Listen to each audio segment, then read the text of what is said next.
how to start out strong and build a successful solo practice even in a new area. All right, here's my caveat. First things first, before you build a solo practice in a new area, check out the area, right? Check it out. Because just like anything else, the more we can go high leverage, you can look at the environment to see if it can help you create the outcomes that you want.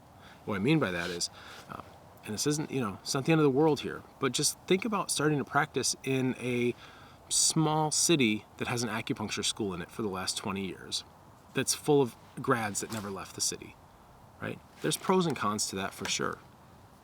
But just know that that environment is going to be wildly different than moving to a small town in the middle of nowhere that has no acupuncturists in it whatsoever, right? You got to understand your environment first. And this shouldn't be hard for alternative practitioners who are used to thinking of how the environment affects the health of the organism, right? Higher leverage. So it shouldn't be too hard to think about these big inputs, which is, where you put your practice definitely matters. Location, location, location, right? The last clinic I opened, I put on a beautiful island that was full of pretty much retired people, and there was no acupuncturist in the town of 2,000 people. I was the guy, right? So because I had that environment and that positioning, I didn't have to do a lot of tactics like Google ads and SEO and all this kind of shit that just sucks your bandwidth out as a business owner, because I'd position myself where there is no Google ads, because when they Google acupuncture, it's just me. It's just me, right? How do I get to the top of the Google thing? Move to a place where there's nobody else, right? I mean, Jesus, sometimes we get so lost in the weeds, and I've done this too. I've got lost in the tactics. Ask me how I know all this stuff. I've been lost in trying to optimize all these little variables that maybe shouldn't even exist. So there's my big one first is think about where you can put your practice. It may be a little bit counterintuitive, but a lot of us need to get away from where the schools are and all that and go to places that are more underserved. Now that said, if you are in a city or a very highly competitive area, there's a ton of advantages to that as well. A ton, especially when it goes to be time to specialize. Right? So I guess this will be let's do it from two ways, right? How do I start a strong solo practice, even in a new area, in a city, right? Okay, in a city, specialize, because you're gonna have that thing out there, you specialize in fertility or Hashimoto's or chronic fatigue or whatever. You start to get that out there, you'll draw these people because there's enough mass of people in that area that you can run a whole practice off very specialized. You can go super deep. Right? If you're going to go to a small town, don't specialize like that. Don't specialize so hard you put yourself out of business. Imagine me in my town of 2,000 people saying, I only treat autoimmune conditions, right? Still could be great. But even if, 10%, 20%, maybe 30% of people, I know it's going up, it's dismal. 30% of people have autoimmune conditions. That's going to give me about 600 people to pull off of. I could make a practice out of that. Right? But still, you're not going to get them all. Most people aren't going to come see you. So you got to get the segment of people coming to see you. So instead you have a general practice, right? How do I start off a solo practice, make it strong? You got to know your environment. So if you're in a small town, I wouldn't specialize too much. If you're in a bigger city, I'd specialize as much as you can. Oh, but I'm in a big city, and if I specialize, then I won't have the bread and butter of just people coming in with shoulder pain and back pain and stuff. Yeah, you will. They're going to find you. They're going to find you. Even some of the most specialized practitioners, like Andy Rosenfarb, right, with vision. He's got people flying from China to come see him to get their eyes fixed. They fly out of China to get acupuncture from him in New Jersey, right? He's very specialized. However, I was texting him about this years ago. I was like, how many patients do you see that don't have vision issues? And he's like, dude, I've got 8 people with back pain on my tables right now at the moment. So you'll get this stuff. Just because it says specialty on the side of the building, if you're doing acupuncture and you're at all a normal, approachable human, you're going to get people coming to see you for all kinds of complaints. So you don't have to worry about getting bored. You're going to see that. Now, for the small town, you'll probably find that there's ortho stuff, and then there's some specialty things, and it's just general practice. You may have a few patients coming in for fertility, some people for gynecological issues, some autoimmune conditions, some kind of gnarly chronic fatigue and those fibromyalgia kind of conditions, maybe some mold illness, whatever else. But you're going to have this kind of wide base of people, and just start getting good at the general themes that come in. And it doesn't take that long before you're humming, because you're helping all these different types of people. They'll start to see you as if you're a wizard, because you're going to have One guy, you fix his back pain, and then he's like, okay, well, I was out playing pickleball, and I was talking to the lady playing pickleball, and her shoulder hurts, and she wants to know if you can do shoulders. Yeah, of course. This stuff will happen, especially in a small town. You can even encourage the odds in your favor more by specializing within a demographic of people because they know each other. All right, this is advanced, but think about in groups and closed, like secret society segments, basically, where it's like people kind of do their thing. Like I said, pickleball. It's like this niche of people who play pickleball. They're a closed group. That's what they do. They see each other regularly. CrossFit. People who go to CrossFit. It's a subculture. You're looking for these things, these niche subcultures. If you can start to get in with a subculture, that's extremely powerful. And here's why. Because people need reminding, right? So imagine you've got prospective patient, somebody who saw your business card, or they bumped into a friend or something who said you were good, right? Whatever. You're on their radar a little bit, and they're kind of connecting the dots. Like, maybe you can help me with my migraines, Well, guess what? If they hear your name from 3 different people in their immediate social circle within a week, they're going to be like, holy shit, I got to go see this person. I've got to. Because we need reminding. We all do, right? So you stay top of mind. And the way you do that is you can get known in these subcultures where all of a sudden 10 to 20% of the people in that subculture have been to your office. And now it's just, you're just the person that they talk about when it comes to this stuff. It could be anything. BJJ, right? Brazilian Jiu-Jitsu, gym, something like that.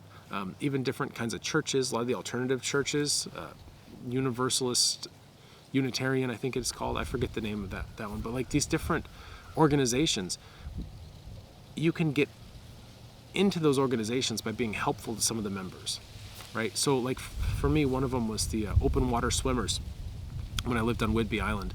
And these people were great, really cool people. But they would swim in Puget Sound. They would swim in the open water with fucking orcas and whales and shit, just like going around.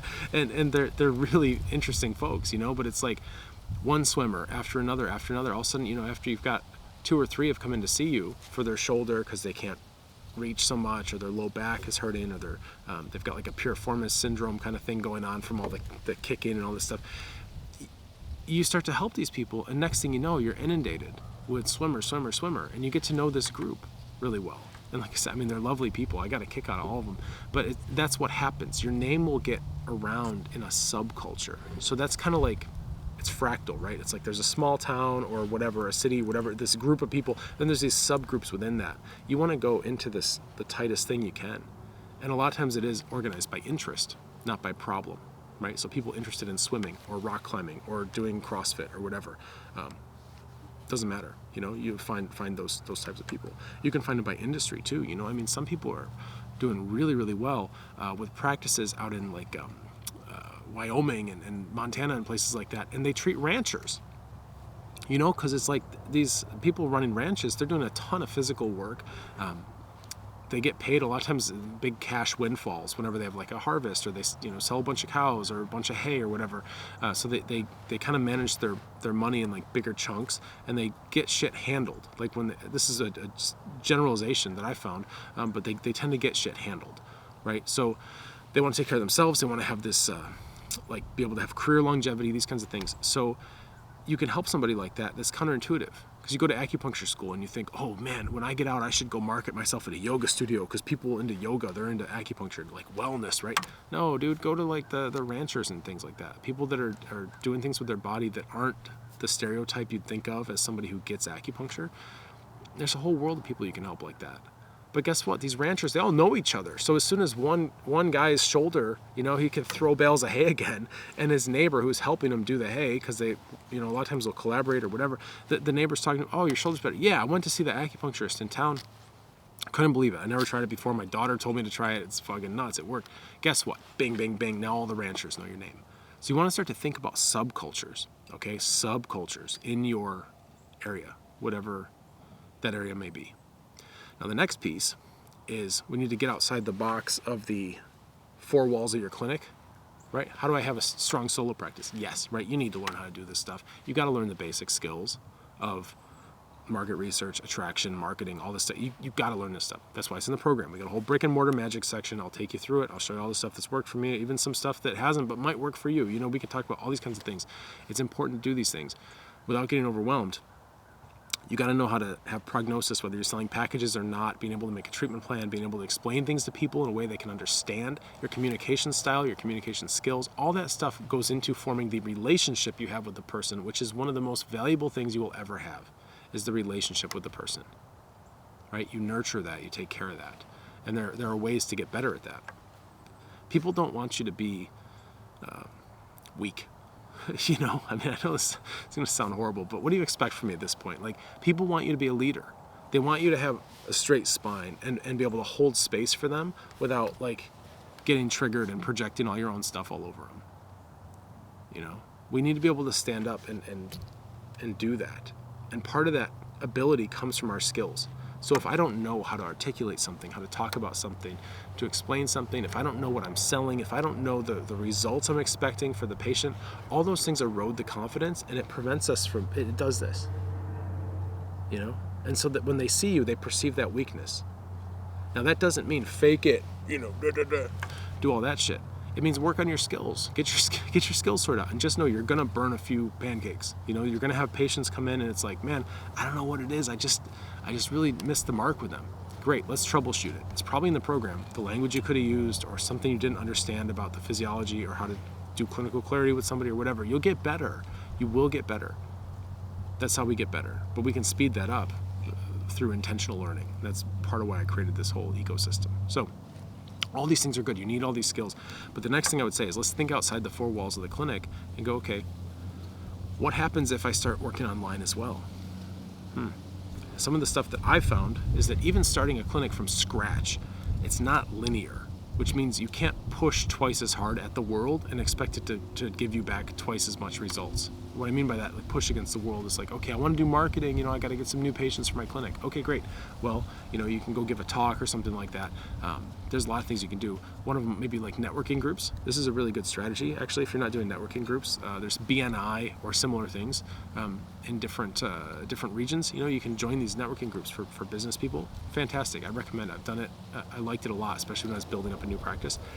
But something like that, just think about putting 1 unit of energy into that and going, okay, I'm going to meet with these people once a week and we're going to talk about our businesses and whatever. Well, if you did those meetings twice a week, right, you're not going to get double the results because it's the same people. It's not linear, right? Like, hey, Greg, I want to know if you can refer me anybody to my acupuncture clinic today. Today's Monday. Oh, yeah, I don't know. I'll think about it. Hey, Greg, it's Wednesday. Can you refer anybody to my acupuncture clinic? Right? It's actually going to get the opposite. It's like, geez, you're a nuisance. I was going to help you, now I'm not, right? So you got to understand, sometimes when you put 2 units of energy at something, you don't get double the results. You can actually get less. But what that means is, instead of trying to like push energy at something and then ruin it, we can take some of that energy and go, okay, I'm going to do something else while I'm waiting, right? Growing a practice is a little bit like planting seeds, and you have to let the seeds grow. So you do your work and you plant them, right? Hey, Greg, do you know anybody? Oh, keep an eye out. Cool. Talk to you at the next meeting or whatever. Right? You don't go bothering the seeds you planted, right? Dig them up again. Hey, are you growing? You know, no, mess it up. So instead, even though it seems like we need to like bust ass to get our practice going, we actually don't. We need to be strategic. But in the meantime, you can also be working on online stuff, and there's going to be an overlap between the work you do for that and what fuels your practice. This is all stuff we teach. It's a hybrid model. I don't see anybody doing this. But to be able to do brick and mortar and online at the same time sounds like a lot to bite off. But really, I mean, how many hours of the day can you be in your office, like hoping for new patients?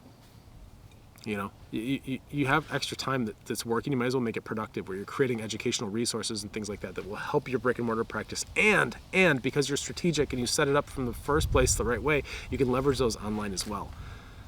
So something to think about too is, oh, I'm in a small town, I'm going to run a general practice, but I really do have this deep interest in fertility or, you know, something like that. Great, you know, that's a wonderful thing to do online, because you may have only a few people in your town that need help with that issue. You can run a general practice in town. They give you a nice broad base of experience and some steady income, and good. It's very good to be connecting and learning the people in your area and to know your neighbors. Like, that's extremely powerful. I'm a big fan of that. And at the same time, go online as well and go grab everybody you can find that fits for your world of your specialty and your expertise, and now you got the best of both worlds. It's fucking amazing. So I hope that helps you. All right, get to work.